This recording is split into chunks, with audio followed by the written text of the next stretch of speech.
ননাসের জামাইকে ভালোবেসে মিষ্টি খাওয়াতে গিয়ে তো নিজেই ঝামেলায় পড়ে গেলাম। ওনাকে যেহেতু মিষ্টি খাইয়ে দিলাম, এবার তো আমাকেও খেতে হবে। দেখো পুরো মিষ্টিটাই মুখের ভিতর দিয়ে দিল, এভাবে কি খাওয়া যায় বলো? যাই হোক, নমস্কার বন্ধুরা, আবারও চলে এলাম আরও একটি নিউ ব্লগ তোমাদের সাথে শেয়ার করতে। যদিও এই ভিডিওটা কিন্তু নিউ না, তার আগের দিনই ভিডিওটা দিয়েছিলাম, দুদিন হয়েছে। তো দ্বিতীয় পার্ট নিয়ে চলে এলাম। একটা ভিডিওতে পুরোটা সম্পূর্ণ করতে পারিনি, অনেকটা লম্বা হয়ে যাবে বলে দ্বিতীয় পার্ট নিয়ে এলাম। আগের ভিডিওটা দেখে থাকলে অবশ্যই তোমাদের মনে আছে, আমি বলেছিলাম যে আমাদের বাড়িতে আজকে ভাগ্নির শ্বশুরবাড়ির লোকজনদের নিমন্ত্রণ করা হয়েছে। সেই উপলক্ষে কিন্তু সবাই আসবে, আমার বাবার বাড়ির লোকজনরাও আসবে এবং আমার বোনের বিয়ে হয়েছে সেও আসবে। সবাই মিলে খুব আনন্দ করব, খুব মজা করব, এই উদ্দেশ্যে কিন্তু দেখো আমি কিন্তু ভোরবেলা ঘুম থেকে উঠে পড়েছি। কত ফুল ফুটেছে দেখেছো? আর তারপরে কিন্তু আমাদের বাজার সাজার এসেছিলো, সেটা আগের ভিডিওতে দিয়ে দিলাম। এখানে রান্না বান্নাও প্রায় কমপ্লিট হয়ে গেল। একে কিন্তু অতীত আসা শুরু হয়ে গিয়েছিল। দূর থেকে যারা এসেছে সবার আগে আমার বর্দি এসেছে, এই যে দেখতে পাচ্ছ বর্দি।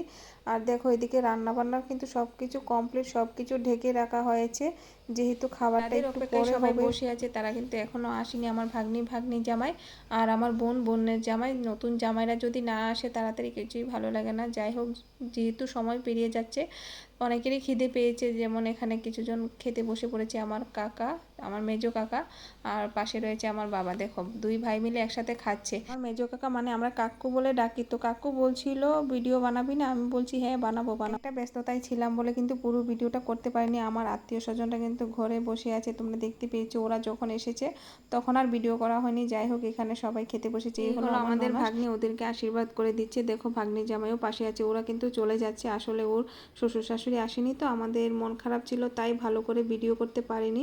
যাই হোক, আরেকজন দেখো এখানে হলো আমার ওই ভাগ্নির বড় বোন, মানে আমাদের বড় ভাগ্নির জামাই, ওদেরকেও আশীর্বাদ করে দিচ্ছেন আমার শাশুড়ি মা। বললাম না আজকে অনুষ্ঠান নতুন জামাইদের জন্য। এই হলো আমাদের নতুন জামাই, আমার ছোট বোনের জামাই।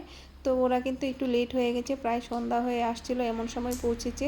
তো এবারে সবাই ওরা একসাথে মিলে খেতে বসে পড়লো। আর এদিকে আমার মামা শ্বশুর চলে যাবে বাড়িতে, ওনার পায়ে ব্যথা, তো আমার শাশুড়ি মা মামা শ্বশুরকে ভাইফোঁটা দিল। ফোঁটা কিন্তু আমিও দেবো আমার ভাইকে, আর আমার বোনকে তার বোন দেবে।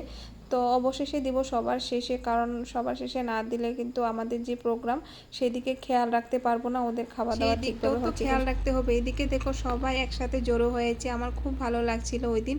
আর আমার বাবা আমার শাশুড়ি মা একসাথে বসে ছবি তুলছিল, তো তাই আমি ভিডিও করলাম। এবার আমার মাকেও ডাকছে, আমার শাশুড়ি মা বলছে এদিকে এসে বসতে। তো দেখো এবার আমার মাও এসে বসলো, এখানে ছবি ভিডিও চলছে, সবাই খুব মজা করছে, আনন্দ করছে। যেহেতু আমার ভিডিও করতে হয়, আমার ছেলে করেছে এই ভিডিওটা, আনন্দ করতে খুব ভালো লাগে আমাদের। এখানে সবাই আছে, আর এখানে কিন্তু ভাগ্নি জামাইকে আশীর্বাদ করা হচ্ছে। এই ভিডিওটা হয়েছে, আমি ভাবছিলাম এই ভিডিওটা হয়তো হয়নি, আমার ছেলেকে বলেছিলাম ফাঁকে ফাঁকে ভিডিও করতে। আমার ছেলে আর বোনের মেয়ে মিলে কিন্তু ভিডিওগুলো করেছে, যার জন্য ভিডিওটি সম্পূর্ণ হয়েছে কিছুটা। আর এখানে দেখো আমার নাতিনের সাথে একটু ভিডিও করলাম, সবাই একসাথে এসেছে। তো ভাগ্নি বাড়িতে চলে যাচ্ছে, আর এদিকে আমার কাকু আমার ছেলের সাথে ফটো তুলতে চাইছে, কিন্তু দেখো নেশাটা পুরো মোবাইলের দিকেই আছে। আর এবার দেখো কারা কারা আছে এখানে, আমার বাবু আর কাকু রয়েছে, দুজন কাকু। হলুদ শার্ট হলো আমার বাবু, মিডলে আছে বড় কাকু, আর সাইডে রয়েছে মেজো কাকু। সবার ছোট কাকু, মানে ওরা তো চার ভাই। আমার ছোট কাকু কিন্তু কুয়েতে থাকে, বিদেশে পড়ে আছে, এখানে নেই। কাকুকে খুব মিস করেছি, থাকলে কিন্তু ভালো হতো। চার ভাই মিলে কখনো একসাথে হয়নি, দেখিনি, অনেক দিন হয়ে গেল। দীর্ঘদিন পর তিন ভাই একসাথে হয়েছে। যদি কাকু থাকতো, চার ভাই মিলে একটা সুন্দর মুহূর্ত আমি বেঁধে রাখতাম, যেহেতু ভিডিও বানাই, এখানে স্মৃতি হয়ে থাকতো। তো সবাই মোটামুটি এসেছে। এবার দেখো আমি মিষ্টি খাওয়াচ্ছি কাকে, আমার ননাসের জামাইকে মিষ্টি খাওয়ালাম। কি আর আমাকে ছেড়ে দেবেন? দেখো আমি যে মিষ্টি খাইয়েছি, এবার আমাকেও খাইয়ে দিল। কত বড় মিষ্টি মুখের ভিতর ঢুকিয়ে দিল, আর মিষ্টি শিরা পরে আমার কাপড়ে কিন্তু একটা মজাদার ঘটনা চলছে। আমার কাকি শাশুড়ি মা দেখো কি করছে, আমার শাশুড়ি মাকে প্রণাম করেছিল, বলছিল টাকা দিতে হবে, শাশুড়ি মা তো দেবে না বলছে, কাকি শাশুড়ি মা বলছে না দিলে ছাড়বে না। কি একটা মজাদার ঘটনা। যাই হোক, এটা শেষ হয়ে গেল, এরপর কিন্তু আমরা খাওয়া দাওয়ার পালা হয়েছে। এবার দেখো এখানে কিন্তু আমার কর্তামশাই আছে, আমি হঠাৎ করে খেয়াল করলাম, আমরা দুজনে তো ম্যাচিং করলাম। যাই হোক, ওনাকে কি যেন বলছিলাম। এবারে কিন্তু আমার খাওয়া দাওয়া করতে হবে, আমিও খাইনি, এবার খেয়ে নেব। এখানে রান্নাবান্না তো এখানে দেখতে পেলে, এবার খেতে বসে না একদমই খেতে পারছিলাম না, সারাদিন আনন্দ। আর এদিকে বাড়ির অতিথিরা সবাই একসাথে একে একে চলে যাচ্ছে, আমার বোনও দেখো চলে যাচ্ছে, সবাই চলে যাচ্ছে। সবাই যখন একসাথে এসেছিল খুব ভালো লেগেছে, এবার দেখো সবাই একসাথে চলে গেল, মনটা একটু সময়ের জন্য খারাপ। তো কি আর করা যাবে, সবাই যে যার বাড়িতে তো চলেই যাবে। এখানে ভাইফোঁটা চলছে, কিসের ভাইফোঁটা বুঝতেই পারছো তোমরা।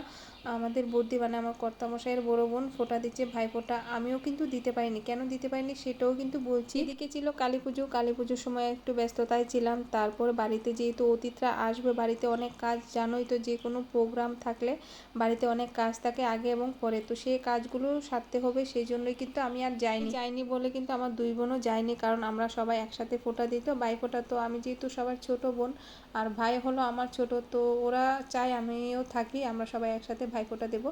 তো সেই জন্যই কিন্তু যেহেতু আজকে আসবে সবাই, ভাবলাম এই মুহূর্তটা যেহেতু আবার আমাদের বৌদিও দেবে ভাইফোঁটা, আর আমার শাশুড়ি মা ওনার নাতিনদের মানে নাতিদের ফোঁটা দেবে, সেই জন্যই কিন্তু এটা অবশেষে রাখলাম। এটা কিন্তু ভাইফোঁটা উপলক্ষ নয়, ভাইফোঁটাটা হলো সবার শেষে, আমরা সব কাজ সেরে আস্তে ধীরে করে আমরা ভাইফোঁটার অনুষ্ঠানটা সেরে নেব।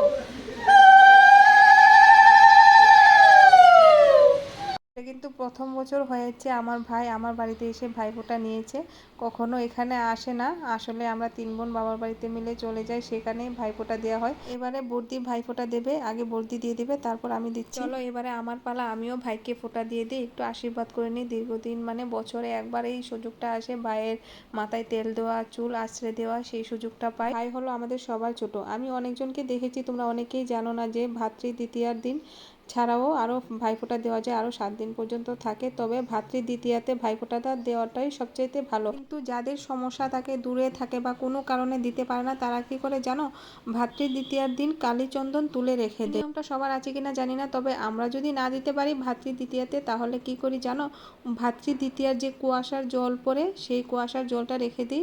কুয়াশার জলটা দিয়ে কিন্তু কালীচন্দন তুলে একটা বাটিতে রেখে দিই, তারপর নিজেদের সুযোগ মতো ভাইফোঁটা দিতে চলে যায়। তো ভাইকে ফোঁটা দিয়ে দিলাম। এবারে কি হচ্ছে দেখো, আমার শাশুড়ি মা ওনার নাতিদের বসিয়ে দিল, সবাইকে একসাথে বসিয়েছে, তাদেরকে ভাইফোঁটা দেবে আনন্দ করে। তো ওরাও কিন্তু খুব খুশি ছিল, দেখো আমার ছেলের মাথায় তেল দিচ্ছে এবার।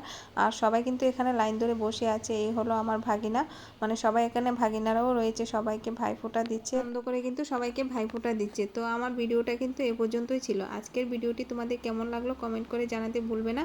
সবাইকে অনেক ভালো থেকো, সুস্থ থেকো। আর যদি আমার ভিডিওটা তোমাদের ভালো লেগে থাকে, অবশ্যই লাইক কমেন্ট করে পাশে থেকো। দেখা হবে পরে কোনো নিউ ব্লগে।